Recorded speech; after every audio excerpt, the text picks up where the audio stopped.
C'est un nouvel enseignement que nous allons commencer aujourd'hui, un enseignement que j'ai appelé le secret du brisement. C'est un enseignement que je qualifierais de dur parce que souvent nous aimons les enseignements qui nous parlent de bénédictions, qui nous parlent de belles choses, mais il y a des jours où les bonnes choses sont obtenues en passant par un chemin difficile. Je l'ai déjà expliqué, lorsque nous traversons des moments difficiles, cela ne veut pas dire que c'est forcément l'œuvre de Satan. C'est vrai, son travail à lui c'est de détruire, égorger, tuer, apporter des problèmes dans la vie des enfants de Dieu. Mais il y a aussi des problèmes que Dieu laisse dans votre vie avec un objectif. Nous avons déjà entendu que Dieu a un objectif pour notre vie, il a un plan pour nous, il y a des problèmes qui sont là pour que vous puissiez atteindre l'objectif de Dieu pour votre vie. J'aimerais dire à chacun d'entre vous qu'il y a de bonnes choses que Dieu a mises en vous. Il y a des dons, il y a un appel que Dieu a pour votre vie. Des fois, vous devez passer par un chemin de brisement pour arriver à destination. Vous ne pourrez jamais faire une omelette sans casser les œufs. La coquille doit être brisée. La façon dont l'être humain est conçu, il est formé par plusieurs choses dont la chair. Notre chair ou les désirs de notre nature peuvent nous empêcher d'accomplir la volonté de Dieu pour notre vie. C'est pourquoi cet enseignement va aider beaucoup de personnes comme il m'a aidé moi aussi. C'est un enseignement qui est là pour nous faire comprendre qu'il y a un niveau que Dieu veut que nous atteignions, qu'il y a des choses que Dieu veut manifester à travers nous, mais qui demandent parfois de passer par un chemin difficile.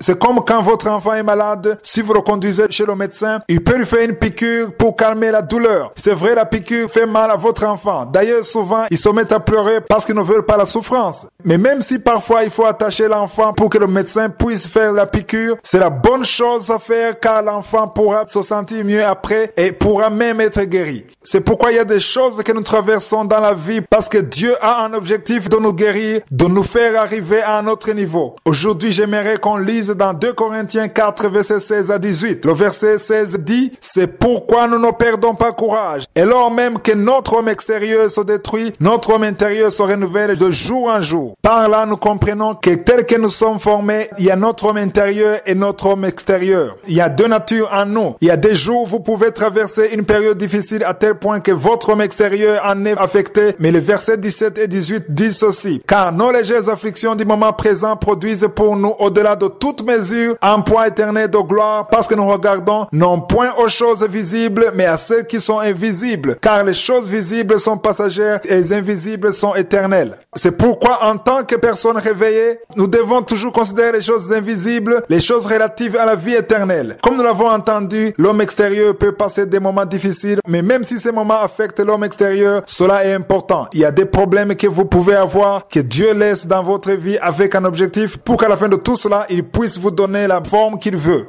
Je vous donne l'exemple du potier. Il utilise l'argile pour faire son travail. Mais avec l'argile sec, il ne peut rien faire. C'est la raison pour laquelle il mélange avec de l'eau pour qu'il puisse donner à l'argile la forme qu'il veut. Il y a une forme que vous devez avoir selon Dieu qui demande que vous soyez d'abord malléable. C'est pourquoi il laisse certains problèmes dans votre vie pour qu'il puisse vous donner la forme qu'il veut. C'est ce que nous disons toujours dans cette émission, que nous devons toujours accepter la volonté de Dieu même si elle est différente de la nôtre. Il y a certaines choses que nous voulons qui ne sont pas conformes à la volonté de Dieu parce que nous ne sommes pas encore brisés. Cela demande d'abord que Dieu nous donne la forme qu'il veut. Demain, j'entrerai dans les détails. Nous comprendrons qu'il est nécessaire que nous soyons brisés pour que Dieu puisse nous donner la forme qu'il veut. Je m'arrête ici pour aujourd'hui et j'aimerais expliquer un peu parce qu'il y a certains d'entre vous, surtout des nouveaux, qui me demandent pourquoi je parle de je suis. Et certains m'ont demandé, est-ce que vous parlez de je suis ou Jésus? J'aimerais expliquer un peu la signification de je suis. En fait, je suis, c'est le nom de Dieu. Vous le lirez dans Exode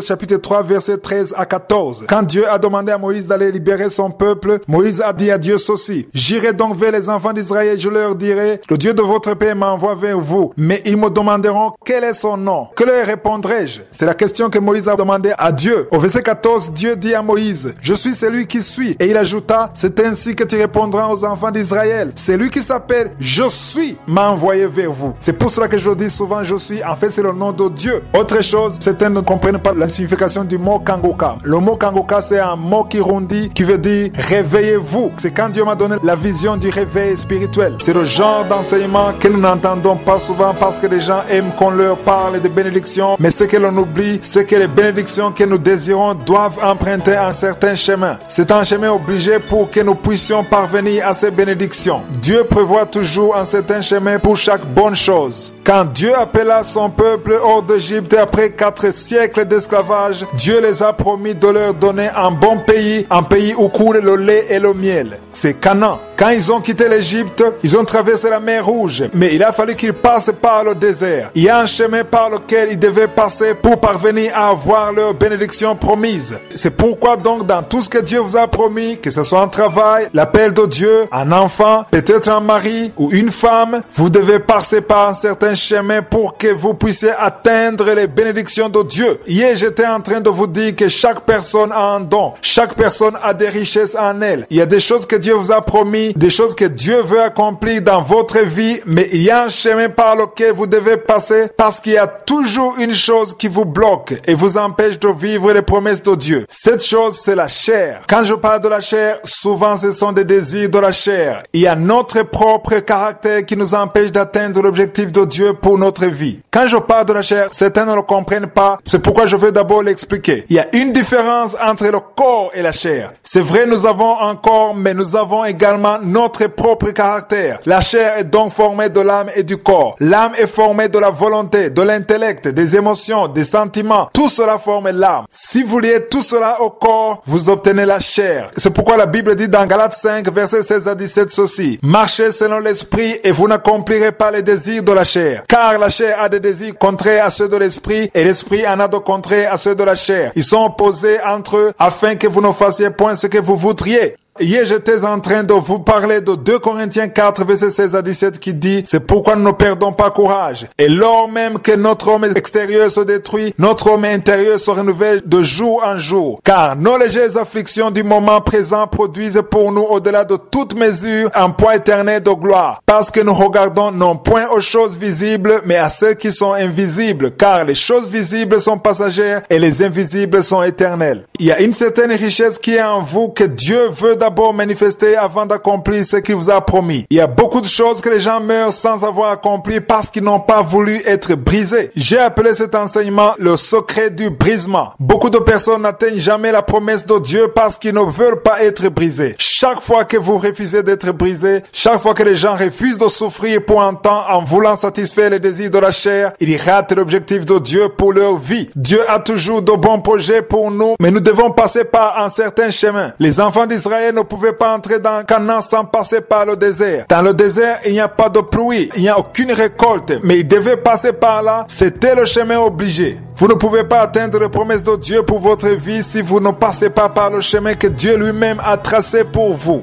Demain, je vous montrerai une parole que Dieu m'a donnée il y a 20 ans. C'est cette parole qui m'a permis d'avoir cet enseignement. Et c'est elle qui m'a permis d'arriver là où je suis aujourd'hui. J'espère que beaucoup seront encouragés par cette parole. C'est un enseignement qui est dur à l'entendement, mais qui est aussi nécessaire. Vous ne pourrez jamais atteindre le but de Dieu pour votre vie si vous ne passez pas par le chemin que lui-même a tracé pour vous. Hier, j'ai terminé en vous disant qu'il y a une parole que Dieu m'a donnée il y a 20 ans. C'était en 1997. Je me rappelle très bien de cela. C'était au Congo, à Lubumbashi. Il y a une parole que Dieu m'a donnée après 14 mois de désert complet. Je venais de passer 14 mois seul, loin de ma famille, aucun contact. Je vivais avec des étrangers et j'avais des problèmes vraiment graves de survie puisque je n'avais rien pour me nourrir, encore moins pour me vêtir. J'avais vraiment désespéré, mais Dieu m'a tiré de là. Mais juste avant que je ne quitte ce pays, c'était la veille de mon départ. Dieu me parla sur les versets qui se trouvent dans Deutéronome 8, versets 2 à 3. Dieu m'a dit alors que de la même façon qu'il a parlé à son peuple après 40 ans de désert, il me disait la même chose, car c'était aussi la fin du désert pour moi. Lisons donc ces versets. Il est écrit, « Souviens-toi de tout le chemin que l'Éternel Dieu t'a fait faire pendant ces 40 ans dans le désert, afin de t'humilier et de t'éprouver pour savoir quelles étaient les dispositions de ton cœur et si tu garderais ou non ses commandements. Il t'a humilié, il t'a fait souffrir de la faim et il t'a nourri de la manne que tu ne connaissais pas et que n'avaient pas connu tes pères, afin de t'apprendre que l'homme ne vit pas de pain seulement, mais que l'homme vit de tout ce qui sort de la bouche de l'Éternel. » Je ne comprenais pas pourquoi je vivais tout ce que je vivais là-bas, mais cette parole est venue comme une réponse. Je demandais souvent à Dieu pourquoi il m'a laissé traverser des moments difficiles alors que j'avais une vie de prière et que je ne vivais pas dans le péché. Mais Dieu m'a dit qu'il a voulu voir réellement ce qui était dans mon cœur, qu'il voulait voir si je lui faisais confiance même dans les moments difficiles. J'aimerais vous dire que c'est facile de faire confiance à Dieu dans les moments de bonheur, quand tout va bien, quand vous n'avez aucun problème problèmes, quand vous pouvez avoir tout ce que vous voulez, mais rendre grâce dans les moments difficiles n'est pas du tout facile. Il y a des jours où Dieu permet certaines circonstances de vous arriver pour voir votre attitude, la position de votre cœur, pour voir si vous rendrez grâce dans cette même situation, si vous ne vous lamenterez pas, si vous garderez vos yeux sur lui. Le problème, c'est que souvent nous détachons nos yeux de Dieu et nous gardons nos yeux sur les problèmes. Gardez vos yeux sur Dieu et détachez-les de vos problèmes. C'est ici le plus important à comprendre. Lorsque nous rencontrons des difficultés dans la vie, nous accusons le diable d'en être responsable. Mais Satan ne peut arriver que là où Dieu le permet d'arriver. Si vous marchez avec Dieu, si vous croyez en Dieu, si votre vie est cachée avec Christ en Dieu, si vous avez confié toute votre journée entre les mains de Dieu, lorsque vous avez rendu grâce à Dieu avant de quitter votre maison et que vous lui avez confié votre vie, votre famille, tout ce que vous allez traverser, vous devriez savoir que toutes les portes qui seront fermées, c'est Dieu qui l'aura permis. Si Satan a fermé la porte, c'est Dieu qui lui a permis de le faire, car Satan n'a aucun pouvoir sur votre vie si vous croyez totalement en Jésus. Chaque fois que votre vie sera cachée dans les mains de Dieu, vous serez tranquille. C'est pourquoi il est important d'être caché en Dieu. Laissez-le prendre le volant de votre vie. Il y a un véritable secret dans le brisement, car il y a beaucoup de choses que Dieu a besoin de faire sortir de vous, et cela n'est pas possible si vous n'êtes pas brisé.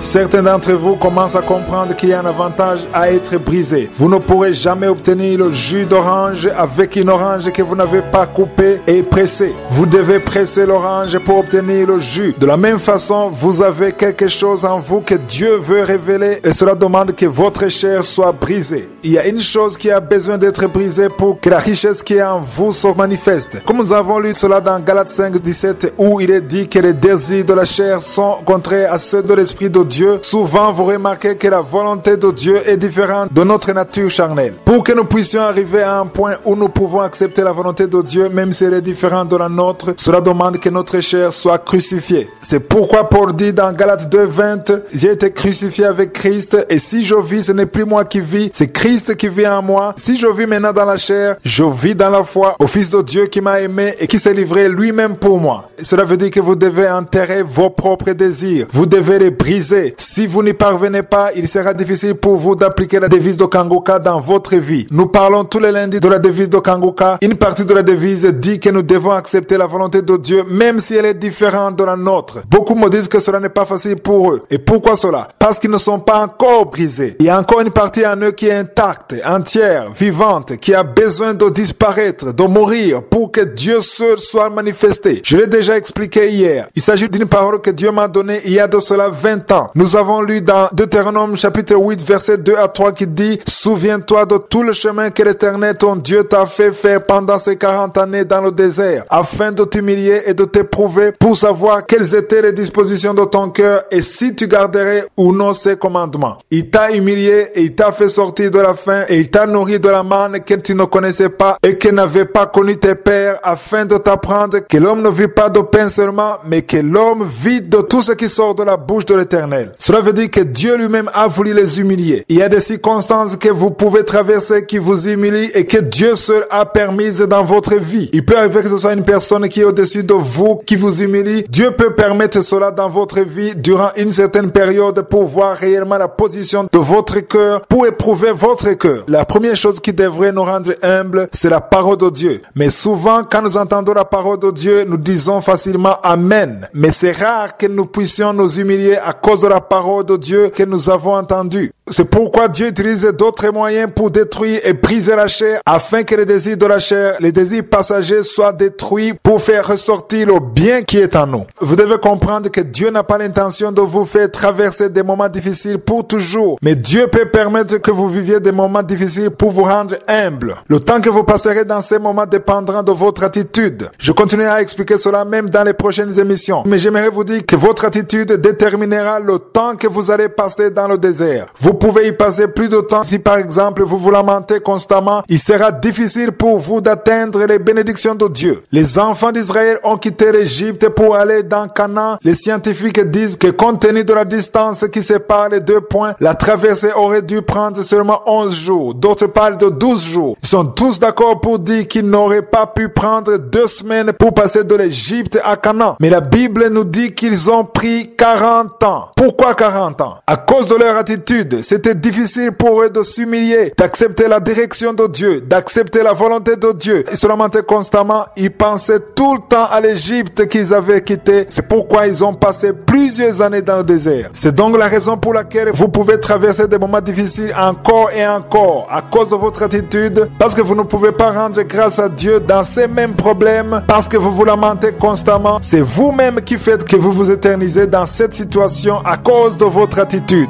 Hier, j'ai terminé en vous disant que les gens peuvent passer plus de temps dans les problèmes à cause de leur attitude. Je vous ai déjà dit que les enfants d'Israël pouvaient faire tout le voyage en quelques jours, 11 ou 12 jours. Mais ils ont pris 40 ans à cause de leur attitude. Ils se lamentaient constamment, ils pensaient tout le temps à l'Égypte, ils maltraitaient Moïse et n'acceptaient pas la direction de Dieu, ils vivaient dans le péché, etc. Il y a beaucoup de choses qui les ont empêchés de continuer. C'est pourquoi j'aimerais vous dire à vous qui m'écoutez que Dieu peut vous laisser encore vivre dans une situation inconfortable pour que vous soyez fortifiés, pour voir la position de votre cœur, pour vous humilier, pour vous préparer à vivre les promesses qu'il a lui-même préparées pour vous. C'est donc votre attitude qui déterminera quand vous entrerez dans les promesses de Dieu. Vous pouvez tarder à cause de votre attitude. Notre vie ici sur Terre est une grande école. Les défis que nous rencontrons peuvent être comparés à des tests. Supposons que vous êtes en 4e année à l'école. Vous ne pouvez pas aller en 5e année si vous ne passez pas l'examen ou le test. Il y a un examen ou le test que vous devez passer. C'est lui qui vous permet ou non d'avancer dans la classe supérieure. De la même façon, il y a les défis que nous rencontrons dans la vie, des épreuves que nous connaissons et que Dieu laisse exprès dans nos vies pour nous tester, pour voir là où nous en sommes. Si vous réussissez le test, vous allez passer au niveau supérieur et ainsi de suite.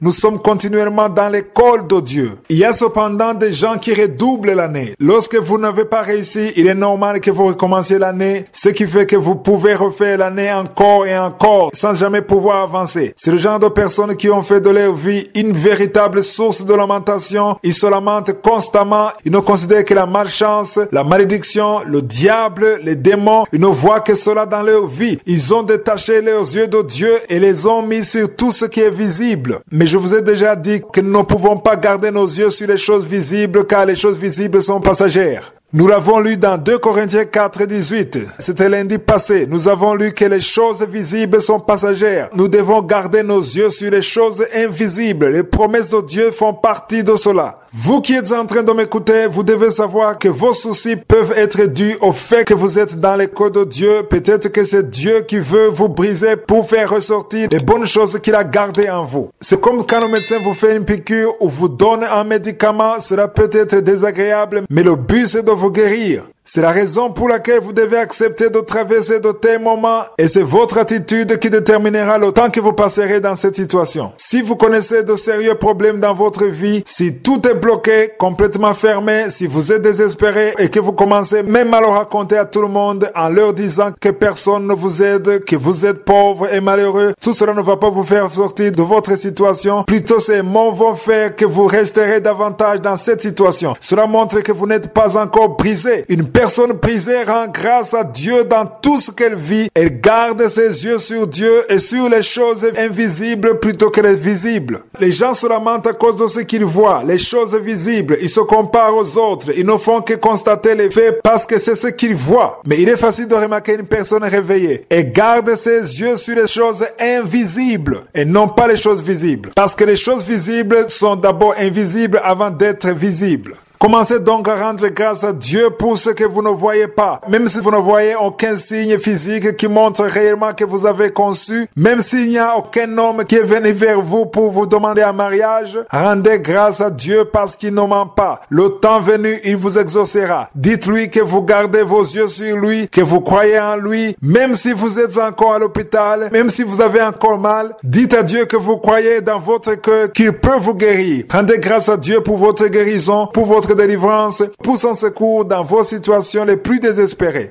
Ce sont là les paroles d'une personne qui sortira du désert. Ce sera une personne brisée et prête à manifester la bonne chose qui est en elle. Il y a toujours une bonne chose qui est en vous, mais cela demande que la coquille, qui est la chair ou le caractère, soit brisé. Dieu travaille beaucoup sur le caractère pour faire ressortir ce qu'il a caché en vous. C'est un enseignement très important. La fois passée, j'ai terminé en vous disant qu'il y a certaines difficultés que vous pouvez traverser dans votre vie que Dieu lui-même peut laisser avec un objectif bien précis pour pour pouvoir laisser ressortir la bonne chose qu'il a placée en vous. J'aimerais dire à toute personne qui m'écoute qu'il y a une richesse que Dieu a placée en vous. Il y a de bons projets que Dieu a formés pour vous. Dans Jérémie 29:11, Dieu dit ceci: je connais les projets que j'ai formés pour vous, dit l'Éternel, projets de paix et non de malheur, afin de vous donner un avenir et de l'espérance. Cela veut dire que même si vous pouvez traverser les difficultés dans la vie, si c'est Dieu qui l'a permis, c'est parce qu'il a un objectif. C'est pourquoi je veux que nous évoluons tous. Ne gardons pas toujours nos yeux sur Satan. Chaque fois qu'il y a des portes qui sont fermées, des choses qui sont bloquées, gardons nos yeux sur la relation que nous avons avec Dieu. Il est vrai que l'œuvre de Satan, c'est de tuer, détruire, voler la vie des enfants de Dieu. C'est cela son objectif. Mais nous devons changer de stratégie. Il y a un niveau que Dieu veut que nous atteignions. Nous devons toujours commencer notre journée avec Dieu, confier tout ce qui nous appartient dans les mains de Dieu. Nous devons avoir confiance en Dieu et attendre tout de lui. Nous devons croire que c'est Dieu qui a notre destin entre ses mains. Vous devez arriver à un niveau où lorsque vous avez prié le matin, quoi qu'il arrive, même s'il arrive de mauvaises choses, vous serez sûr que Dieu est au contrôle et vous lui rendez grâce quoi qu'il arrive. Vous atteindrez un niveau où vous ne garderez plus vos yeux sur Satan. Tout ce que vous allez faire, c'est détruire ses œuvres dans la prière. Il ne s'agit pas de détruire les œuvres de Satan parce qu'il vous a attaqué ce jour-là, peut-être à la mi-journée, mais vous devez fermer ses portes étant encore à la maison. Il faut détruire, condamner, fermer toutes les portes de Satan dans la prière tant qu'il est encore tôt, le matin, et cela dans le nom de Jésus. Si vous arrivez à un problème, vous rendrez grâce à Dieu car vous serez sûr que Dieu l'a permis avec un objectif. C'est là où vous pourrez rendre grâce à Dieu même dans les problèmes. C'est pourquoi certaines personnes ne comprennent pas qu'on puisse louer Dieu dans les moments difficiles. C'est possible de louer Dieu même dans les difficultés car dès le début, vous avez prié. Vous ne pouvez accuser qui que ce soit lorsque vous avez prié et que vous avez tout confié à Dieu. Nous connaissons parfois des situations douloureuses. Je dis bien douloureuses que Dieu permet dans notre vie parce qu'il sait que même si ça fait mal, cela ne va durer qu'un moment. Il sait que si nous parvenons à garder nos yeux sur lui et si nous continuons à le glorifier même dans cette situation, il y a un avantage que nous pourrons tirer de cette situation. C'est le verset que nous allons lire dans 2 Corinthiens 4, versets 16 à 18. Et je vous demanderai de le lire encore une fois après cette émission. 2 Corinthiens 4, versets 16 à 18. Nous devons comprendre que chaque chose fermée a besoin d'être ouverte. D'où le nom de cet enseignement, le secret du brisement. Il y a une chose qui a besoin d'être brisée. Ceux qui boivent de la limonade savent qu'on ne peut pas boire sans ouvrir la bouteille. Les mamans qui ont eu des enfants savent que bien que l'enfant soit une bénédiction de Dieu, il ne peut pas naître comme ça. Vous ne pouvez pas dire que vous aimez votre bébé, que vous voulez le mettre au monde sans éprouver aucune souffrance. Il y a un chemin difficile mais nécessaire pour que le bébé puisse venir au monde. C'est pourquoi dans chaque chose que Dieu a promise, il y a un chemin par lequel vous devez passer pour pouvoir l'obtenir ou le voir de vos propres yeux. C'est un chemin parfois difficile mais que vous devez accepter parce que vous voulez votre bénédiction. Je continuerai à expliquer cela demain matin. Si vous parvenez à le comprendre, vous serez capable de persévérer dans certaines situations que Dieu peut vous faire traverser. Hier, j'étais en train de vous expliquer que pour avoir toute chose, il y a un chemin que Dieu a prévu. Il peut arriver que ce chemin soit vraiment difficile, mais vous devez persévérer parce que vous savez ce que vous voulez. Hier, je vous ai donné l'exemple d'une femme enceinte. Elle ne peut pas s'imaginer que le bébé qu'elle porte naîtra comme ça, sans aucune souffrance, sans rien de cassé ou de brisé. Il y a quelque chose qui doit être brisé pour que le bébé puisse sortir. Le col doit s'ouvrir. Il y a toujours quelque chose qui a besoin d'être ouverte pour que l'enfant puisse sortir et voir le jour. Si ça ne se passe pas ainsi, il faut une césarienne. Les médecins doivent l'opérer pour faire sortir l'enfant. De la même façon, les promesses de Dieu, là où il est en train de vous mener, tout cela nécessite qu'il y ait une chose qui doit être brisée en vous. Cette chose, c'est la chair. Les désirs de la chair ont besoin d'être brisés pour que vous puissiez paraître comme Dieu veut que vous soyez. Beaucoup de personnes n'ont pas encore compris pourquoi l'apôtre Paul disait qu'il a été crucifié avec Christ, que ce n'est plus lui qui vit, mais que c'est Christ qui vit en lui. Cela veut dire qu'il a été crucifié du côté de ses désirs charnels. Il y a beaucoup de choses que vous désirez. Je vais d'ailleurs bien expliquer cela dans cet enseignement. Il y a beaucoup de choses qui nous empêchent de vivre les promesses de Dieu. Que ce soit l'orgueil, le fait de vouloir obtenir tout ce que vous voulez, vouloir développer votre propre volonté, c'est dans l'âme. C'est cela même qui a besoin d'être crucifié. Vous devez mettre vos désirs de côté pour ne souhaiter dans votre vie que ce que Dieu lui-même désire pour vous. Lorsque vous n'aurez pas encore compris cet enseignement, il sera encore difficile pour vous de mettre en pratique la devise de Kanguka. Acceptez la volonté de Dieu même si elle est différente différent de la nôtre, souvent cela est difficile lorsqu'on n'a pas encore accepté de mettre de côté nos propres intérêts, de mettre de côté notre propre volonté. Il est difficile de faire tout cela si vous n'êtes pas mort. Il y a une partie de vous-même qui a besoin de mourir. Il y a une parole que j'aimerais partager avec vous. C'est dans Jean 12, versets 20 à 25. J'aimerais vous demander si vous êtes en train de prendre note, d'écrire ces versets. Après cette émission, vous pourrez les relire et méditer là-dessus. Il y a beaucoup de choses que l'Esprit de Dieu pourra vous faire comprendre. Au verset 20, on vous parle des Grecs qui sont venus pour louer le Seigneur. Au verset 21, ils sont venus dire à Philippe qu'ils veulent voir Jésus. Au verset 22, Philippe appelle André pour qu'ils aillent ensemble voir Jésus pour le convaincre de parler aux Grecs. Au verset 23, Jésus leur répond aussi. L'heure est venue où le Fils de l'homme doit être glorifié. Écoutez bien le verset 24. Il est écrit, en vérité, je vous le dis, si le grain de blé qui est tombé en terre ne meurt, il reste seul, mais s'il meurt, il porte beaucoup de fruits. Qu'est-ce que cela veut dire? En réalité, Jésus parlait en parabole, mais il parlait de nous. C'est nous qui sommes ce grain. Cela veut dire que nous devons accepter de tomber dans la terre. La terre symbolise Jésus. Si vous êtes sauvé, vous êtes en terre. Mais même si le grain est en terre, il doit accepter de mourir pour pouvoir porter du fruit. C'est pourquoi ce grain doit être brisé. Comment meurt-il? En réalité, lorsque le grain tombe en terre, il meurt. Lorsqu'il meurt, il engendre beaucoup d'autres graines. Un seul grain de maïs peut engendrer des tonnes et des tonnes de maïs parce qu'il est mort. Jésus dit que si le grain ne meurt pas, il reste seul et ne porte pas de fruits. Cela veut dire que lorsque nous refusons d'être brisés, lorsque nous refusons de traverser certaines situations que Dieu veut que nous traversions pour détruire notre nature charnelle, lorsque nous refusons tout cela, nous resterons tout seuls. Il y a des fruits que Dieu avait prévus qu'ils proviendraient de nous et qu'ils ne verront jamais le jour parce que nous avons refusé de mourir. Nous devons donc accepter de mourir à notre nature charnelle pour que les fruits que Dieu a prévu de manifester en nous soient manifestés. Cela est difficile de comprendre pour quelques-uns. C'est pourquoi demain je vous parlerai encore sur ce verset pour que nous comprenions tous que nous devons porter du fruit dans notre vie comme cela a été prévu par Dieu.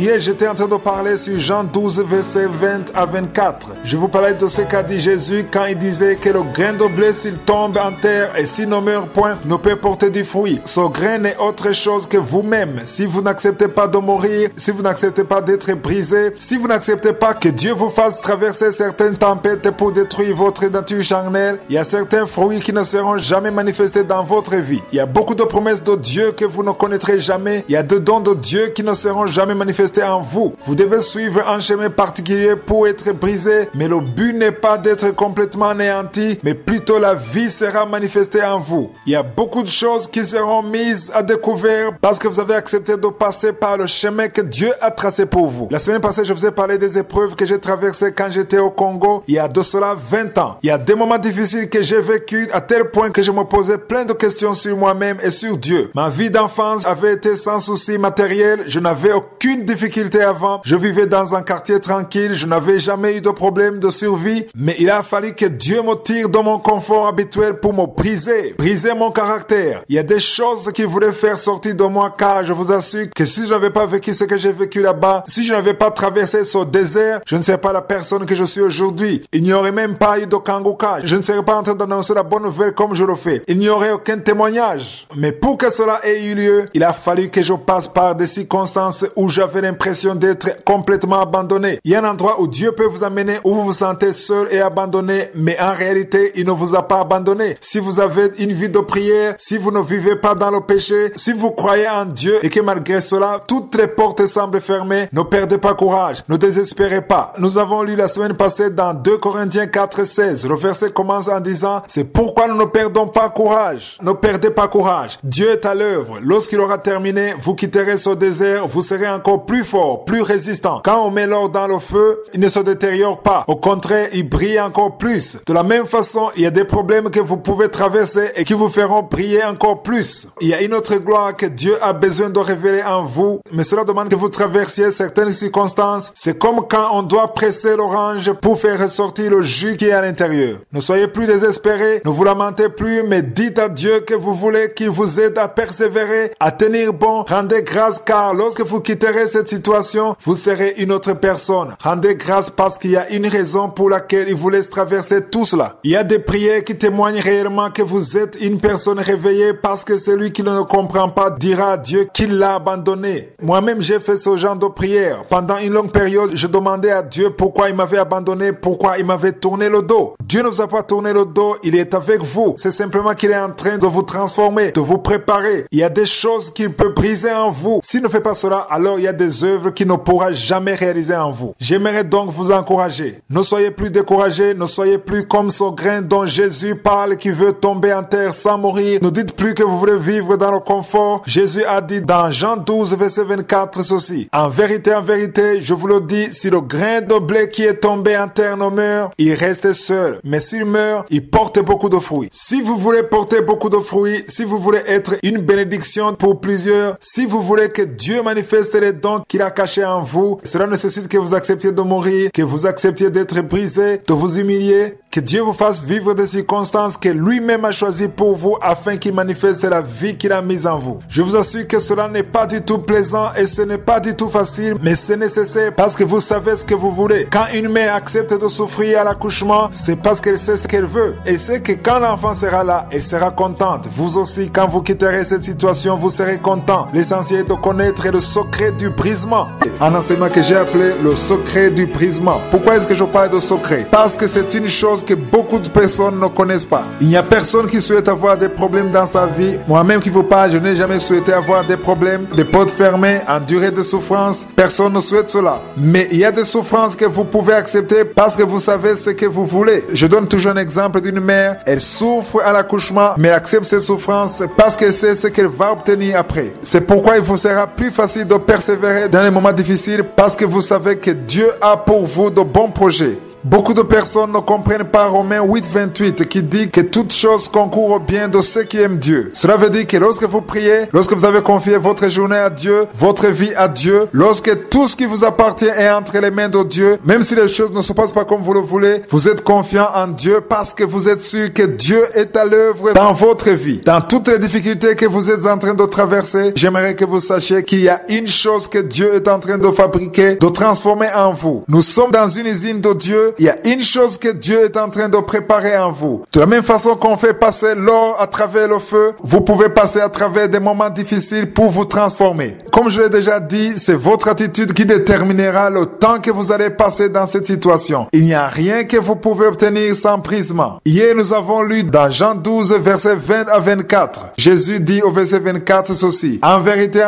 je vous le dis, si le grain de blé qui est tombé en terre ne meurt, il reste seul. Mais s'il meurt, il porte beaucoup de fruits. Par ce verset, Jésus parlait de nous. Il disait que si nous acceptons de vivre certaines situations, de traverser certaines épreuves, alors il y a beaucoup de bonnes choses qui pourront en sortir. Dans Jean 12, verset 3, il y a une histoire qui est racontée. C'est l'histoire d'une certaine Marie qui est venue vers Jésus. Elle a pris un parfum d'une très grande valeur et l'a versé sur les pieds de Jésus. Toute la maison fut remplie de l'odeur de son parfum. Certains lui reprochaient d'avoir gaspillé de l'argent pour avoir versé sur les pieds de Jésus. Mais ce qui a poussé Marie a versé le parfum sur les pieds de Jésus, c'est parce qu'elle voyait la valeur de Jésus. Il n'y a rien d'autre qui avait plus de valeur que Jésus. Si ce parfum a pu être senti par tout le monde, c'est parce qu'il a été brisé. Si elle avait laissé la bouteille fermée, personne n'aurait pu le sentir. Vous aussi, vous avez un parfum, des richesses qui sont gardées en vous, que personne ne connaîtra jamais, que les gens ne bénéficieront jamais à moins que vous soyez brisé. Vous avez besoin d'être brisé pour que l'onction qui est en vous, les dons qui sont en vous, tout ce que Dieu a mis en vous soit manifesté afin que les autres soient bénis à travers vous. Il y a un autre verset que j'aimerais qu'on lise aujourd'hui. C'est un verset qui m'a beaucoup appris et qui m'a ouvert les yeux. C'est dans Matthieu 14, versets 15 à 20. Lisons les versets 15 à 19. Le soir étant venu, les disciples s'approchèrent de lui et dirent, ce lieu est désert et l'heure est déjà avancée, renvoie la foule afin qu'elle aille dans les villages pour s'acheter des vivres. Jésus lui répondit, ils n'ont pas besoin de s'en aller. Donnez-leur vous-même à manger. Mais ils lui dirent, nous n'avons ici que 5 pains et 2 poissons. Et il dit, apportez-les-moi. Il fit asseoir la foule sur l'herbe. Il prit les 5 pains et les 2 poissons et levant les yeux vers le ciel, il rendit grâce. Puis il rompit les pains et les donna aux disciples qui les distribuèrent à la foule. Quand j'ai lu ce passage, il y a une chose qui m'a beaucoup étonné. Cela faisait plusieurs années que je lisais la Bible, mais je n'avais jamais remarqué que Jésus a pris les pains et les a rompus. Ça veut dire, il les a brisés. Il y a une chose qui m'a beaucoup étonné. Cela faisait plusieurs années que je lisais la Bible, mais je n'avais pas remarqué que Jésus a pris les pains et les a rompus. Il les a brisés. Il les a rompus et les a donnés aux disciples. Nous parlerons demain du miracle qui s'est opéré au verset 20. Entre-temps, vous pouvez relire le passage. Hier, nous étions en train de parler de Jésus multipliant les pains. On nous dit qu'il y avait 5000 hommes sans compter les femmes et les enfants, ce qui veut dire que c'était plus ou moins 10 000 personnes qui ont pu manger ce jour-là, alors qu'au départ, il n'y avait que 5 pains et 2 poissons. Le miracle qui s'est produit devrait nous enseigner beaucoup de choses. Nous avons lu cette histoire dans Matthieu 14, versets 15 à 20. Hier, j'ai terminé en vous disant comment Jésus a dit à ses disciples de nourrir la foule. Les disciples lui ont répondu qu'il n'avait que 5 pains et 2 poissons. Jésus leur a dit de les lui apporter. Au verset 19, la Bible dit qu'il y a 2 choses importantes que Jésus a faites. Il a pris les pains et les a bénis et les a rompus. Avant, je disais que Jésus a pris les pains, les a bénis et c'est pourquoi les pains ont été multipliés et que tout le monde a pu manger. Mais après les avoir bénis, il y a une chose importante qu'il a faite. Il les a rompus. C'est pourquoi je vous dis que ces 2 choses étaient à la fois nécessaires. Bénir seulement les pains ne suffisait pas. Il fallait également les rompre, c'est-à-dire les briser. Le miracle s'est produit et tout le monde a pu manger. Le verset 20 dit, tous mangèrent et furent rassasiés et l'on emporta 12 paniers pleins de morceaux qui restaient. Quel est le miracle qui s'est produit? Jésus a béni les pains et les a rompus. J'aimerais vous dire que le miracle ne se serait pas produit s'il les avait bénis seulement sans les rompre. Beaucoup de personnes aiment demander à Dieu de les bénir. C'est bien d'être béni par Dieu, mais si Dieu vous a béni seulement, ce n'est pas suffisant pour que vous soyez multipliés. Ce n'est pas suffisant pour que les dons qui sont en vous soient manifestés. Si vous a béni seulement, ce n'est pas du tout suffisant pour que vous portiez du fruit. C'est pourquoi il faut que Dieu vous bénisse et qu'il vous brise aussi. Il y a votre nature charnelle qui a besoin d'être brisée pour que les fruits qui sont en vous soient manifestés. C'est pourquoi nous devons accepter de passer par un chemin difficile, connaître des tentations, un chemin étroit parce que Dieu veut que le grain meure. Le grain, c'est nous, que nous mourions à nos propres désirs charnels afin que Jésus fasse ressortir ce qu'il a mis en nous. Il y a beaucoup de choses qui sont en nous et qui ont besoin de sortir, mais cela demande que nous soyons brisés. Ne refusez pas d'être brisés car cela est nécessaire. C'est bien d'être béni par Dieu, mais si vous bénissez seulement sans vous briser, il y a beaucoup de choses que vous raterez. Il y a un niveau que vous ne pourrez jamais atteindre. Vous ne dépasserez jamais un certain niveau, mais si vous êtes brisé, il y a une vie de Dieu qui sera manifestée à travers vous. La vie de Jésus ne peut jamais se manifester à travers quelqu'un qui n'a pas été brisé. C'est bien de demander à Dieu de vous bénir, mais souvent il y a une condition. Cela demande que vous soyez brisé, que votre nature charnelle soit brisée, que vous mouriez afin que Christ seul vive en vous. Vous devez d'abord arriver à un niveau où vous ne recherchez que les intérêts de Christ au lieu des vôtres. Cela demande aussi que vous recherchiez la pensée de Christ, que l'Esprit de Dieu vous conduise toujours, que vous acceptiez la volonté de Dieu même si elle est différente de la vôtre. Cela demande que vous arriviez à un niveau où vous rendez grâce malgré les moments difficiles et que vous arrêtiez de vous lamenter, que Dieu devienne votre Seigneur et votre Sauveur. S'il est votre Seigneur, c'est lui qui dirige votre vie. Si vous acceptez cela, alors ce qui plaît à Dieu, c'est ce qui vous plaira aussi. Vous irez là où il vous conduira. Vous aurez désormais les pensées de Dieu. Il sera désormais au contrôle de votre vie. Ce qu'il veut que vous fassiez, cela ne serait jamais possible si vous n'acceptez pas d'être brisé. Si vous n'acceptez pas de laisser de côté vos propres intérêts, en sorte que ce que Jésus veut pour votre vie, c'est ce que vous voulez aussi.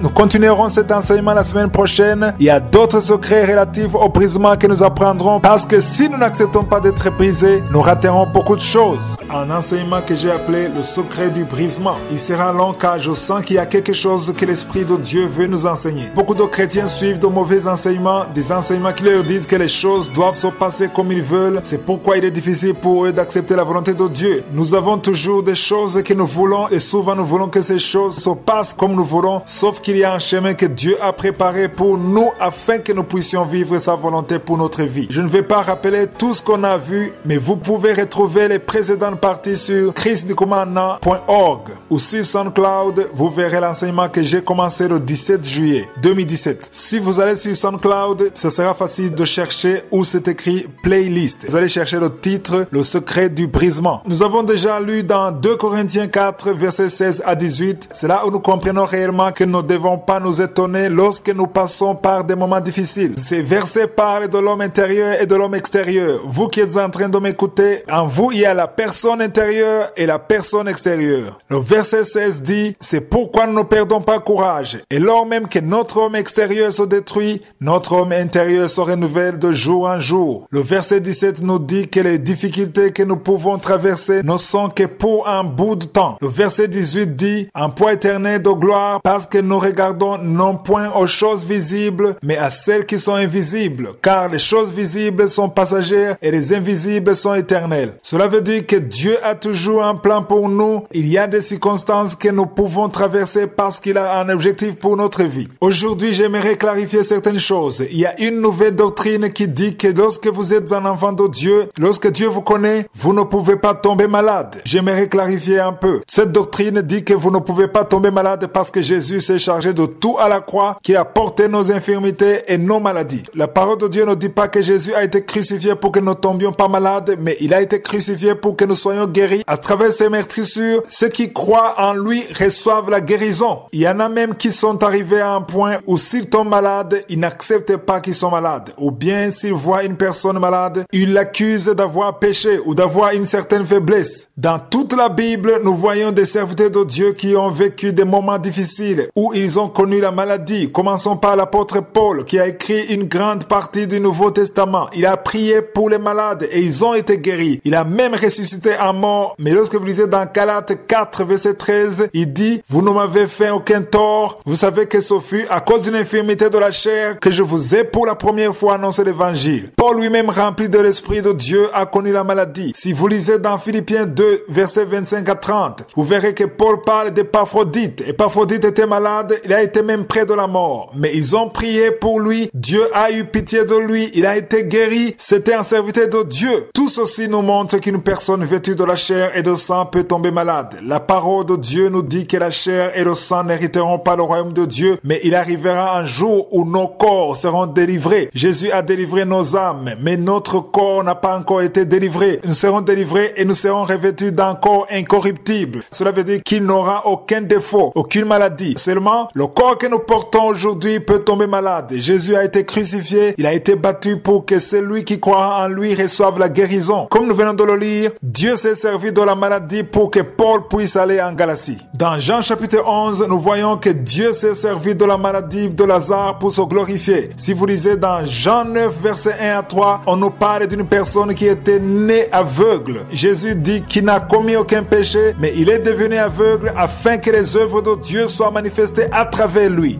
Dieu peut se servir de plusieurs chemins et il agit comme il veut. Beaucoup de personnes, quand elles entendent cela, elles disent qu'elles ne veulent pas être brisées, mais plutôt qu'elles veulent des choses qui les édifient. Mais il y a des choses qui ont besoin d'être brisées en vous pour que vous soyez édifiés. Je vous donne l'exemple du forgeron. Il ne peut donner au fer la forme qu'il veut à moins d'apporter à lui un marteau ou à moins de le mettre sous le feu. C'est comme cela que nous sommes formés. Il y a un chemin que Dieu peut vouloir nous faire emprunter, mais à cause de la dureté de nos cœurs, il devient difficile pour nous d'y accéder. C'est pourquoi le brisement est nécessaire. Je ne sais pas si vous le comprenez, on ne peut briser que ce qui est dur. Si vous prenez l'argile, vous n'avez qu'à ajouter de l'eau et vous pouvez lui donner la forme que vous voulez. Mais si l'argile est sec, vous ne pouvez rien faire. Si vous essayez, il se brise en plusieurs morceaux. Dieu utilise le même procédé pour que nous soyons flexibles afin qu'il puisse nous donner la forme qu'il veut. Le but de cet enseignement, c'est pour que nous acceptions que Dieu nous brise. Nous avons déjà lu que pour que Jésus multiplie les pains pour nourrir les 5000 hommes, il a d'abord béni les pains, les a rompus. S'il n'avait pas rompu les pains, il n'y aurait jamais eu de miracle. Souvent les gens aiment venir à Dieu en lui demandant de les bénir, ce qui est bien, mais vous devez également accepter d'être brisé afin que les autres puissent bénéficier de la richesse qui est en vous. Vous qui êtes en train de m'écouter, vous devez savoir qu'il y a une richesse que Dieu a mise en vous. Il y a des dons, beaucoup de choses que Dieu a cachées en vous. Les gens qui sont à côté de vous en ont besoin et cela ne peut jamais être bénéfique pour eux si la couche extérieure n'est pas brisée. C'est-à-dire la chair doit être brisée. C'est comme une banane. Vous ne pouvez pas la manger telle qu'elle est. Vous devez d'abord enlever la partie extérieure. Notre chair, les désirs de notre nature charnelle doivent d'abord disparaître pour que Dieu manifeste ce qui est à l'intérieur de nous. Il y a des richesses que Dieu a mises en vous et qu'il veut révéler pour que les autres puissent en bénéficier. C'est-à-dire les gens à côté de vous, l'église et la société dans laquelle vous vous trouvez. Une autre chose que j'aimerais vous dire à propos du fait que Dieu veut que nous soyons brisés, c'est parce que souvent notre chair est prisonnière de l'orgueil. L'orgueil empêche empêche Dieu de faire son œuvre. Je parlerai beaucoup sur cela le long de toute cette semaine. Nous verrons comment l'orgueil peut empêcher une personne d'atteindre l'objectif de Dieu pour sa vie. Lisons dans 2 Corinthiens 12, versets 7 à 10. C'est l'histoire de Paul. Je dirais que Paul est la personne à qui Dieu a révélé beaucoup de choses dans le Nouveau Testament. Pierre, Jean et les autres ont marché avec Jésus. Ils ont passé beaucoup de temps avec lui, mais Paul a été sauvé alors que Jésus était déjà monté au ciel. Dieu lui a donné une révélation extraordinaire, une révélation que même Pierre et les autres n'avaient pas alors qu'ils avaient marché avec Jésus. Il est ainsi arrivé à un point où Dieu le visita pour le transformer. C'est là où nous allons lire. Dieu n'a pas seulement donné à Paul des révélations extraordinaires, mais la Bible dit qu'il a été enlevé jusqu'au 3e ciel. Il a vu des choses qui ne sont pas destinées pour être vues par les hommes. C'était une faveur extraordinaire que Dieu lui a faite et il en parlait humblement parce qu'il disait qu'il connaît quelqu'un qui a vécu des choses extraordinaires. Mais si vous lisez attentivement, vous verrez que cette personne dont Paul parle, c'était lui-même. Au verset 7, c'est-à-dire dans 2 Corinthiens 12, verset 7, il dit « Et pour que je ne sois pas enflé d'orgueil, à cause de l'excellence de ces révélations, il m'a été mis une écharde dans la chair, un ange de Satan pour me souffleter et m'empêcher de m'enorgueillir. » Un ange de Satan, c'est-à-dire un démon qui est venu pour empêcher Paul d'avoir de l'orgueil. Vous comprenez que même s'il parle de l'ange de Satan, en réalité, ce n'est pas Satan qui l'a envoyé, mais c'est Dieu lui-même qui l'a envoyé pour l'empêcher d'avoir de l'orgueil. Je sais que cette partie provoque de la confusion, mais je vous expliquerai cela demain matin. Nous comprendrons pourquoi cela lui est arrivé et l'objectif de Dieu derrière tout cela.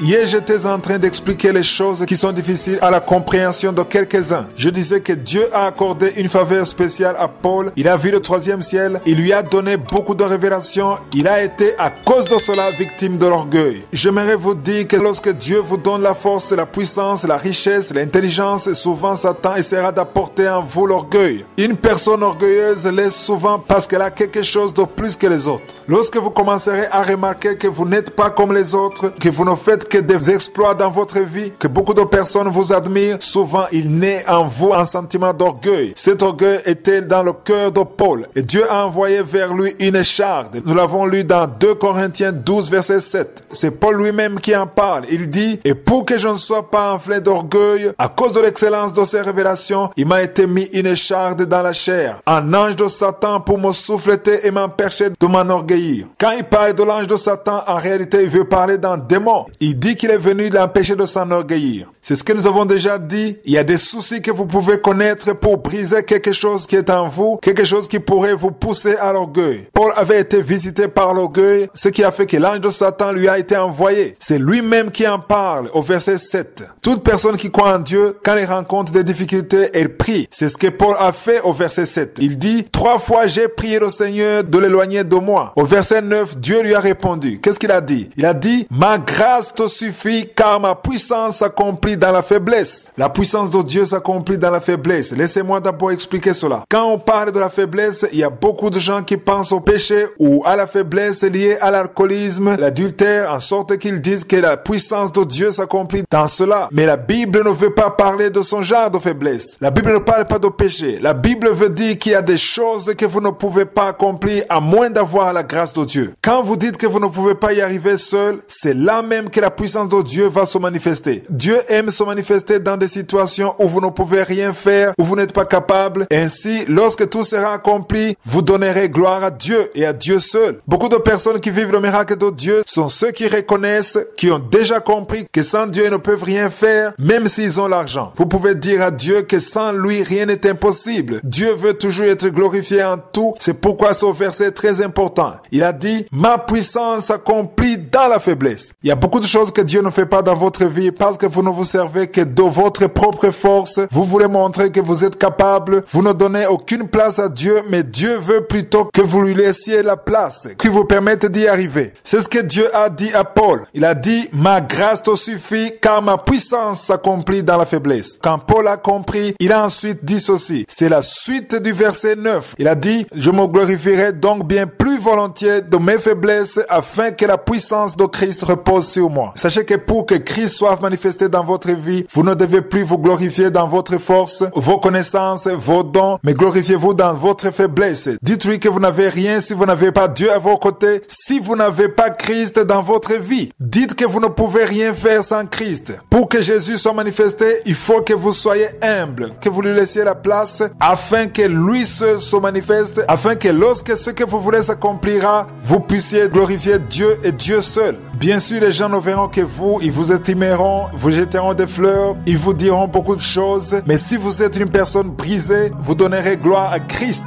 Nous continuerons demain. Si vous comprenez ce que nous sommes en train d'apprendre, le diable n'aura d'autre choix que vous fuir.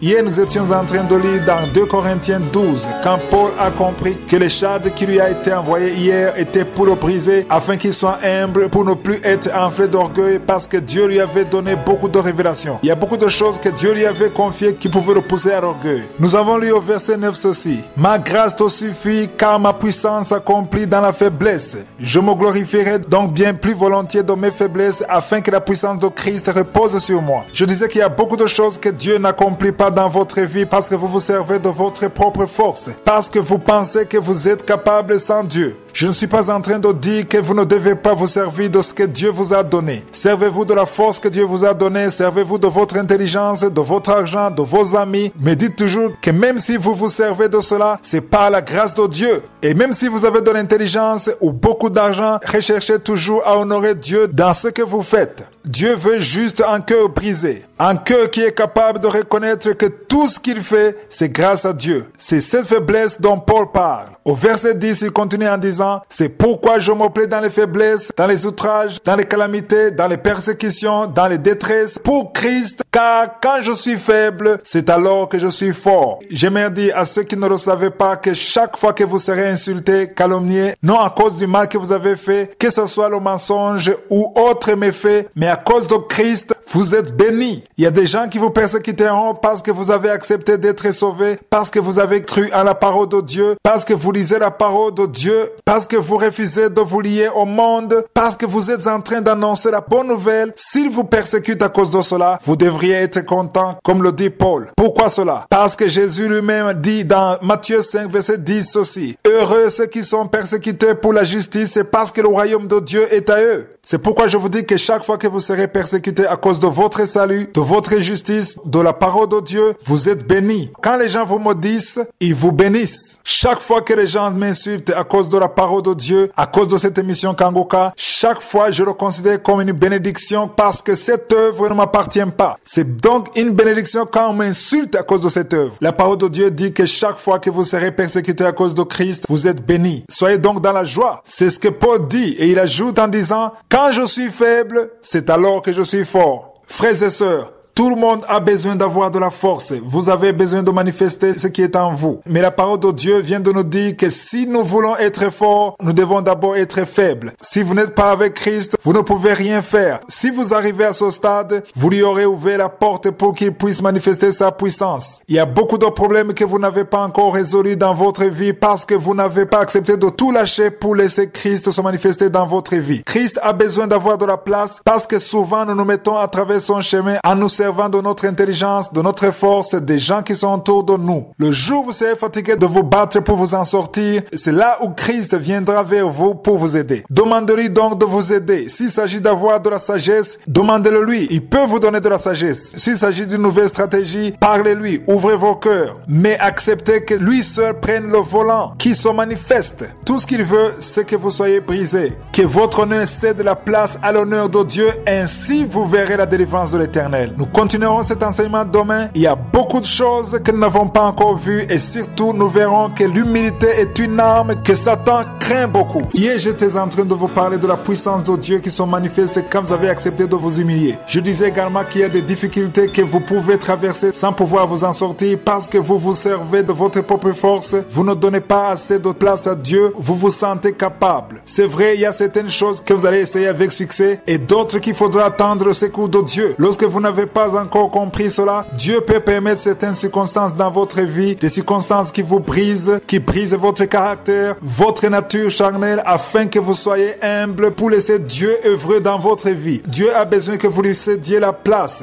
Il veut que vous lui laissiez la place pour qu'il vienne faire sa volonté dans votre vie. C'est pourquoi plusieurs n'arrivent pas à suivre la devise Kangoka. Ils n'arrivent pas à accepter la volonté de Dieu dans leur vie. Pourquoi cela? Parce que dans notre nature, nous voulons toujours que notre volonté soit accomplie. Nous prions Dieu en espérant qu'il fasse des choses à notre manière. Si cela ne se passe pas comme nous le voulons, nous sommes déçus, nous nous lamentons parce que justement, nous ne sommes pas encore brisés. Une personne brisée ne peut jamais se lamenter, ne peut jamais se plaindre. Lorsque vous êtes une personne brisée, il est facile pour vous d'accepter ce que Dieu veut. Vous accepterez sans problème la volonté de Dieu parce que vous vous dites que ce n'est plus vous qui vivez, mais que c'est Christ qui vit en vous. Ce qui veut dire que les pensées, les désirs de Christ doivent dominer sur les vôtres. Il y a beaucoup d'exemples dans la Bible que je peux vous donner. Je vous ai déjà parlé de Moïse, qui avant d'être brisé était le fils de Pharaon. Il a tué un Égyptien pensant qu'il est en train de délivrer le peuple de Dieu, mais il était encore dur de cœur. Mais Dieu l'a conduit au désert pour le briser. Il a passé 40 ans comme berger et il travaillait pour son beau-père. Quand le temps du brisement fut accompli,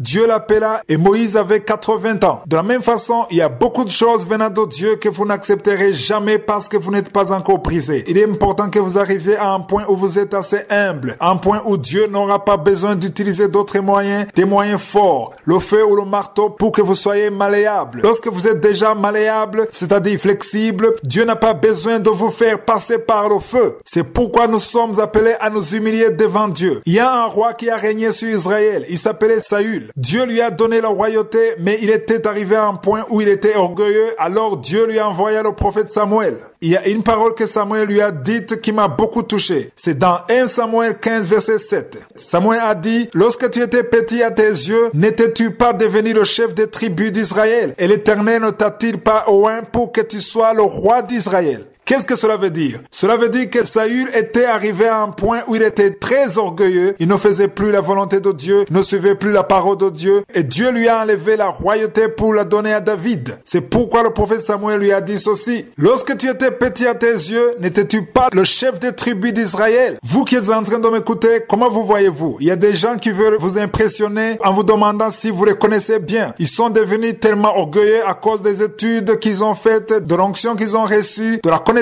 qu'ils ont, etc. Lorsque vous êtes en train de vous élever, vous bloquez la main de Dieu. Les personnes à qui Dieu fait du bien et qu'il bénit, ce sont ceux qui se considèrent comme petits à leurs yeux. Comment vous voyez-vous? Mettez tout ce que vous avez de côté, que ce soit vos diplômes, votre intelligence, votre argent, votre beauté, et considérez-vous comme petits à vos propres yeux. Lorsque vous arriverez à ce stade, la puissance de Dieu se manifestera dans votre vie. La semaine prochaine, je vous montrerai que lorsque vous êtes déjà brisé et humble, c'est une âme redoutable que vous avez contre Satan. C'est un enseignement fort qui peut vous faire passer d'une étape à une autre dans votre marche spirituelle. J'ai appelé cet enseignement le secret du brisement. Être brisé veut dire que c'est votre nature charnelle qui est brisée, c'est vos désirs qui sont anéantis pour que Dieu fasse son œuvre à travers votre vie. Si vous êtes en train de m'écouter, j'aimerais vous dire qu'il y a une richesse que Dieu a mise en vous. Il y a des dons qui ne demandent qu'à sortir. Il y a des œuvres que Dieu veut réaliser à travers vous. Tout cela ne sera pas possible si vous n'êtes pas brisé. Il y a une couche qui a besoin d'être enlevée pour que Dieu agisse à travers votre vie. La semaine passée, nous avons vu l'histoire de Paul. Il avait déjà reçu plusieurs révélations de la part de Dieu. Il a prié 3 fois pour que Dieu lui enlève les chardes, mais Dieu n'a pas répondu comme il avait souhaité. Il a prié 3 fois, mais Dieu lui a répondu différemment de la façon dont il voulait être répondu. C'est cela même la devise de Kangoka. Prier ne veut pas dire que vous allez avoir tout ce que vous voulez. Paul a prié, mais Dieu ne lui a pas donné tout ce qu'il voulait car il voulait se sentir à l'aise. Car Paul voulait se sentir à l'aise, il voulait être confortable, que les chardes lui soient enlevées. Mais Dieu lui a répondu que sa grâce lui suffisait. En d'autres mots, c'est comme si Dieu lui avait dit ceci. Le problème que tu as, c'est moi qui l'ai permis dans ta vie pour un objectif bien précis, te donner l'humilité, c'est-à-dire te rendre humble.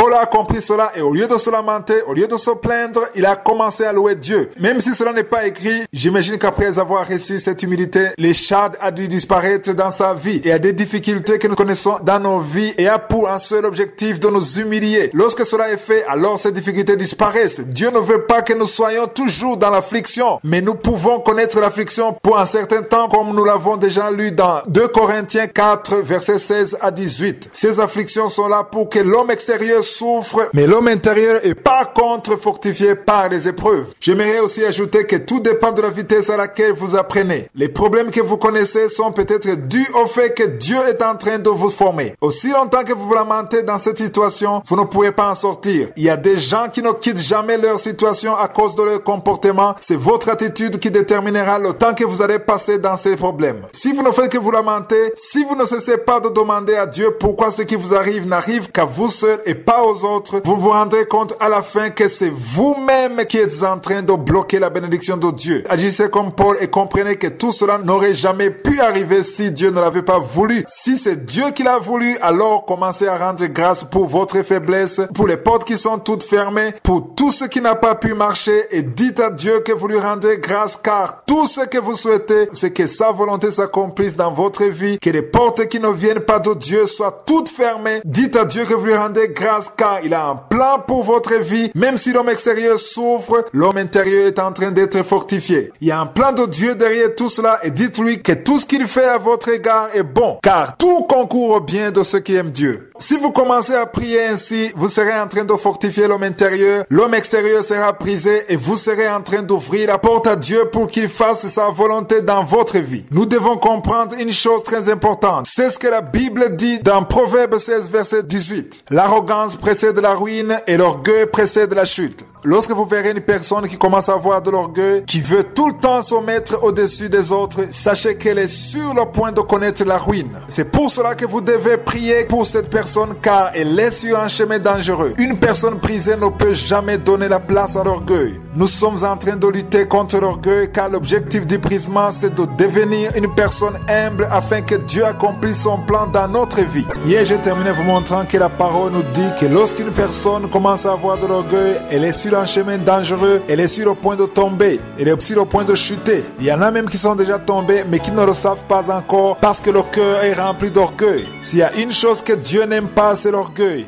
Dieu ne supporte pas l'orgueil. Avoir l'orgueil, c'est comme vous asseoir sur le trône de Dieu et lui dire que désormais, c'est vous qui devez vous asseoir et non pas lui. Dieu veut toujours s'asseoir sur son trône de gloire et nous devons marcher sur ses voies dans ce que lui veut pour notre vie, en sorte que ce soit lui qui nous dirige et qui soit le Seigneur de notre vie. Le maître ou le Seigneur, c'est lui qui dirige, qui prend toutes les décisions. Nous devons toujours marcher dans sa volonté, même si celle-ci est différente de la nôtre. Lisons dans Proverbe 18, verset 12. Il est écrit, avant la ruine, le cœur de l'homme s'élève. Lorsque vous commencez à vous élever à cause de l'argent que vous avez, à cause de votre don, à cause de l'estime des gens, lorsque vous commencez à avoir de l'orgueil, cela veut dire que la ruine est proche de vous. Dans le même verset, nous lisons que l'humilité précède la gloire. Je vais essayer de l'expliquer. Quand une personne est humble, Dieu veut alors se manifester à travers lui. Peu importe ce que vous faites, si vous êtes commerçant, si vous êtes humble, Dieu se manifestera à travers votre commerce. Si vous êtes chef d'entreprise, si vous avez de l'humilité, vous serez en train d'attirer Dieu pour qu'il se manifeste dans votre entreprise. Peu importe ce que vous faites, si vous êtes étudiant, avec l'humilité, Dieu descendra dans votre vie. L'humilité est nécessaire dans tout ce que nous faisons. Dans tous les domaines, Dieu a besoin de l'humilité pour qu'il se manifeste. Une personne qui s'humilie, c'est une personne qui est brisée. Vous ne pouvez pas être humble si vous n'êtes pas brisé. Beaucoup de personnes sentent qu'elles sont capables parce qu'elles ne sont pas encore brisées. Si vous vous sentez blessé parce que les gens ne vous honorent pas ou lorsqu'ils ne vous donnent pas la première place, la place de devant, cela veut dire que vous n'êtes pas encore brisé. Vous devez être brisé pour que Dieu soit manifesté.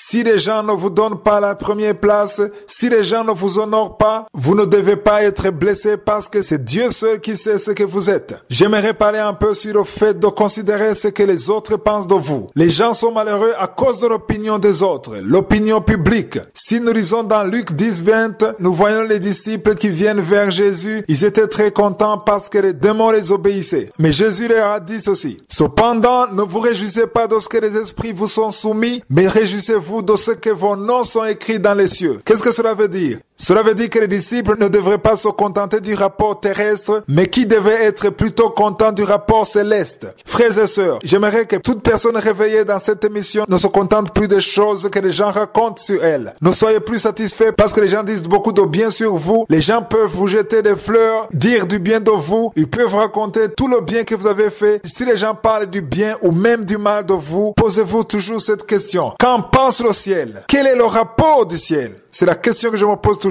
Il y a peu de gens qui se posent cette question et je vous assure que c'est la plus grande chose qui est importante à mes yeux. Même si les gens disent des choses sur moi, je me pose toujours la question de savoir qu'en pense le ciel. Les gens peuvent dire que vous êtes une personne remarquable, que vous êtes tellement juste et droit, alors que le ciel voit une autre chose cachée derrière tout cela. Vous pouvez camoufler tout ce que vous faites, l'adultère que vous commettez, la prostitution dans laquelle vous vivez et les gens considèrent que vous êtes juste. Sachez que le ciel vous voit. Frères et sœurs, ne soyez plus contents à cause de ce que les gens racontent sur vous. Recherchez toujours l'opinion du ciel sur vous et ne considérez que cela. Demandez-vous toujours comment Dieu vous voit, car c'est le plus important. Lorsque vous commencerez à penser de cette façon, vous ne serez plus jamais blessé parce que l'autre vous a maltraité ou parce qu'il a dit de mauvaises choses sur vous. Même si les gens ne vous estiment pas, si le ciel est avec vous, cela suffit. Cherchez toujours le bon rapport venant de Dieu. Cherchez à être approuvé par le ciel et non par les hommes. Ceux qui cherchent à être approuvés par le ciel, ce sont des personnes qui ont été brisées. Ceux qui ne sont pas encore brisés ne cherchent que le rapport terrestre, ce que les autres disent d'eux, mais les personnes brisées ne veulent que l'opinion du ciel.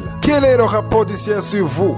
Le secret du brisement. C'est un enseignement qui est important car si vous êtes arrivé à ce niveau de brisement, il y a beaucoup de choses qui seront complètement changées dans votre vie. Vous ne serez plus jamais blessé par les gens qui parlent de vous, par ceux qui se moquent de vous. Et vous ne serez plus jamais blessé par ce que pensent les gens sur vous. Vous vous intéresserez uniquement à ce que pense le ciel à votre égard. Vous serez arrivé à un niveau où vous ne vous lamenterez plus car souvent les gens se lamentent parce qu'ils n'ont pas obtenu ce qu'ils veulent selon leur nature charnelle. C'est pourquoi cette nature charnelle doit être brisée. Si cela est fait, vous ne rechercherez désormais que la volonté de Dieu, que cela vous plaise ou pas. Il y a une parole que j'aimerais qu'on lise aujourd'hui, c'est dans 1 Pierre 5, versets 5 à 6. Il est écrit, de même que vous êtes jeunes, soyez soumis aux anciens et tout dans vos rapports mutuels, revêtez-vous de l'humilité. En parlant de se revêtir de l'humilité, Pierre en parle comme s'il s'agissait d'un vêtement que l'on porte. Lorsque vous portez un habit, partout où vous allez passer, cet habit sera sur vous. De la même façon, l'humilité doit toujours demeurer en vous. Il est très difficile d'être humble si vous n'êtes pas brisé, car Dieu résiste aux orgueilleux, mais il fait grâce aux humbles. Si vous avez l'orgueil en vous, sachez que Dieu vous résiste, non pas parce qu'il ne vous aime pas, mais il est contre l'orgueil en vous. La parole de Dieu dit qu'il fait grâce aux humbles. Beaucoup de personnes n'ont pas encore compris ce que c'est la grâce. J'ai déjà donné un enseignement sur la grâce de Dieu. J'aimerais vous demander d'écrire la définition de la grâce de Dieu pour ceux qui sont en train d'écrire. La grâce de Dieu veut dire la capacité qui nous est donnée par Dieu et qui nous permet de faire ce que nous ne pourrions jamais accomplir par nous-mêmes. La parole de Dieu vous dit donc que si vous êtes humble, Dieu déversera sur vous sa grâce. Une grâce qui vous permettra d'accomplir ce que vous ne pouvez pas faire par vous-même. En d'autres mots, lorsque vous vous humiliez, Dieu lui-même vient dans votre vie. Mais lorsque vous êtes orgueilleux, au lieu de venir dans votre vie, il vous résiste.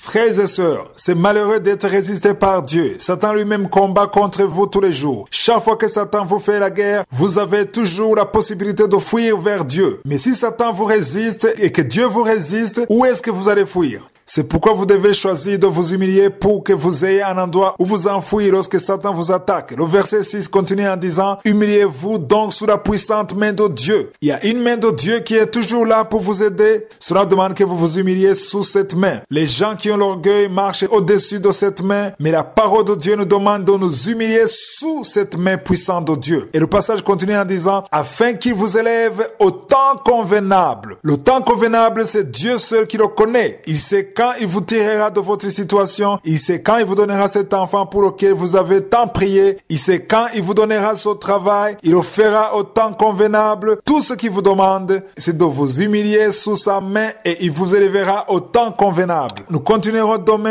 Que je suis vous protège et j'espère que vous êtes en train de prendre note parce que cela vous aidera sûrement. Il y a certainement de nouveaux, je vois beaucoup de nouveaux dans Kanguka version française et certains m'ont même demandé pourquoi je parle de je suis. En fait, il y y a beaucoup de noms de Dieu, mais je suis, c'est l'un des noms de Dieu et c'est le nom que je préfère parce que c'est Dieu lui-même qui l'a donné à Moïse. Vous pouvez lire ça dans Exode 3, versets 14 à 15. C'est Moïse qui demandait à Dieu et quand Pharaon me demandera quel est le nom de mon Dieu, que répondrai-je? Dieu a dit à Moïse, je suis celui qui suis. C'est verset 14. Il ajouta, c'est ainsi que tu répondras aux enfants d'Israël, c'est lui qui s'appelle je suis m'a envoyé. Voilà pourquoi j'aime parler de je suis. C'est Dieu lui-même qui a parlé de je suis. C'est son nom. Et hier, nous étions en train de parler de 1 Pierre, chapitre 5, versets 5 à 6. Nous étions en train de dire que pour que Dieu se manifeste dans votre vie, il y a une chose importante que vous devez avoir. C'est de vous humilier sous la puissante main de Dieu pour qu'il puisse vous élever au temps convenable. Lorsque vous serez humble, alors le verset 7 dit ceci. Déchargez-vous sur lui tous vos soucis. Vous avez alors le droit de décharger vos soucis, vos fardeaux sur lui, parce que si vous le faites, le verset continue en disant, car lui-même prend soin de vous. Si vous êtes humble devant lui, alors il viendra à votre secours. J'aimerais qu'on comprenne tous que les versets 5, 6 et 7 se complètent. Vous devez d'abord vous humilier et cela ne veut pas dire que lorsque vous l'aurez fait, il va automatiquement ouvrir la porte. Mais il va attendre pour réellement se rendre compte par lui-même que vous êtes humble de cœur. Toutes les personnes qui semblent être humbles à vos yeux ne le sont pas en réalité. Dieu connaît nos cœurs à tous. Il sait qui est humble et qui ne l'est pas. Par exemple, il y en a ceux qui prient en disant, Seigneur, que tout soit accompli selon ta volonté. Mais lorsqu'effectivement les choses se passent selon la volonté de Dieu et non la leur, alors ils pleurent et se lamentent. Il peut arriver que vous êtes en train de chercher du travail. Il ne vous donne pas le travail que vous vouliez alors que vous avez prié que la volonté de Dieu soit faite. Et si vous n'avez pas ce travail, vous pleurez. Ou bien il se pourrait que vous étiez fiancé, votre fiancé vous quitte et vous pleurez. Pourquoi cela? Parce qu'au fond de votre cœur, vous vouliez que votre volonté se fasse et non celle de Dieu. Souvent, ce que Dieu veut est différent de ce que nous voulons. C'est pourquoi lorsque vous êtes humble de cœur, il est facile de dire à Dieu que ce n'est pas votre volonté qui compte, mais la sienne. Ce que lui a préparé avant que le ciel et la terre ne soient formés, c'est à quoi il pense avec sa sagesse, avec sa divinité. Vous serez alors humilié sous la puissante main de Dieu. Il prendra le temps pour voir où vous arriverez dans votre confiance en lui. Ainsi, il vous élèvera au temps convenable. Le verset 7 dit que si vous vous êtes déjà humilié sous sa puissante main, alors vous pouvez vous décharger sur lui. Donnez-lui tous vos soucis car lui-même prend soin de vous. Cela est très important car le verset 8 dit, soyez sobre, veillez. Votre adversaire, le diable, rôde comme un lion rugissant, cherchant qui il dévorera. Le verset 9 continue en disant, résistez-lui avec une foi ferme, sachant que les mêmes souffrances sont imposées à vos frères dans le monde. J'aimerais vous dire que vous n'aurez jamais une foi ferme si vous êtes orgueilleux. C'est pourquoi vous avez besoin de vous humilier afin que vous ayez cette foi. L'humilité, c'est ce qui amène la puissance de Dieu dans votre vie. Tout ce que nous avons lu est écrit dans 1 Pierre chapitre 5. Mais demain, je vous montrerai un autre impact de l'humilité. C'est l'apôtre Jacques qui en parle. Il nous montre 2 étapes nécessaires pour que Satan prenne la fuite. Souvent, nous chassons le diable, mais il y a des fois où il nous résiste si nous ne sommes pas passés par ces 2 étapes très importantes. Nous parlerons de ces 2 étapes en clôturant cet enseignement. J'espère que vous avez pu prendre note et que cet enseignement vous aura aidé d'une manière ou d'une autre. Si vous gardez ces paroles, ils changeront votre vie. Hier, je vous ai parlé de 2 étapes nécessaires pour que Satan quitte votre vie. Nous avons tous besoin que Satan quitte nos vies, mais il ne partira pas comme ça. Lisons dans Jacques 4, versets 6 à 7. Au verset 6, il est écrit, il accorde au contraire une grâce plus excellente. C'est pourquoi l'Écriture dit, Dieu résiste aux orgueilleux, mais il fait grâce aux humbles. Nous l'avons déjà vu, Pierre le dit souvent, mais une nouvelle chose que nous allons apprendre au verset 7, il dit, soumettez-vous donc à Dieu, résistez au diable et il fuira loin de vous. Premièrement, soumettez-vous à Dieu. Deuxièmement, résistez au diable. Troisièmement, il fuira loin de vous. J'aimerais qu'on comprenne tous que nous avons l'habitude de commencer toujours par le 3e point. Mais il y a le premier point, puis le deuxième, ensuite le 3e. Ne commencez pas à vouloir que Satan fuit alors que vous ne vous êtes pas encore soumis à Dieu. Vous ne pourrez jamais vaincre Satan, même si vous connaissez tous les versets bibliques, même si vous parlez en langue, même si vous confessez le sang de Jésus, vous ne pourrez jamais vaincre Satan si vous êtes orgueilleux. Vous serez toujours en train de lui céder le passage. Lorsque vous êtes orgueilleux, c'est une porte que vous lui ouvrez. Dans Pierre, le passage que nous avons lu, nous avons vu que le diable rôde comme un lion rugissant, cherchant qui il dévorera. En d'autres mots, il rôde comme un lion rugissant, cherchant la porte qui est l'orgueil pour pouvoir entrer dans votre vie. Lorsque vous vous humiliez sous la puissante main de Dieu, il n'aura pas de chemin. Satan est dans votre vie parce que vous lui avez ouvert la porte qui est l'orgueil. D'où les 3 points que nous avons énumérés. Premièrement, soumettez-vous à Dieu. Deuxièmement, Deuxièmement, résistez au diable. Troisièmement, il fuira loin de vous. Cela ne veut pas dire qu'il meurt. Satan ne meurt pas. Mais il reste loin de vous tout en attendant que vous lui ouvrez une porte. Fermez cette porte définitivement en vous soumettant à Dieu. Reconnaissez que vous ne pouvez rien par vous-même. Demandez à Dieu de vous secourir, de vous permettre de marcher dans la puissance que vous avez reçue dans le nom de Jésus et que toute la gloire revienne à Jésus. Cessez de vous voir comme une personne extraordinaire. Ne vous voyez plus désormais comme vous n'êtes pas. Samuel a rappelé à Saül qu'avant il se voyait petit à ses propres yeux. Si vous vous considérez comme petit à vos propres yeux, si vous vous sentez vous-même incapable de quoi que ce soit sans Dieu, alors Dieu se manifestera dans votre vie parce que vous vous êtes humilié devant lui. Vous pourrez combattre le diable. Le diable ne pourra pas vous vaincre si vous êtes humble. C'est impossible. Satan combat seulement les orgueilleux car eux-mêmes par orgueil, ils chassent la présence de Dieu et attirent la présence de Satan. Mais celui qui est humble, qui se soumet sous la puissante main de Dieu, il pourra vaincre le diable et Satan fuira loin de lui. Pourquoi fuit-il? Parce que si vous êtes humble, ce n'est plus vous qui êtes visible, mais c'est Christ qui est en vous. S'il voit Christ, il ne peut que fuir. Que Dieu vous bénisse. C'est ici que nous achevons cette série d'enseignements sur le secret du brisement. J'espère sincèrement que vous avez pu apprendre beaucoup de choses si vous avez pu suivre toutes les parties. Je vous souhaite d'être brisé afin que Dieu se manifeste dans votre vie.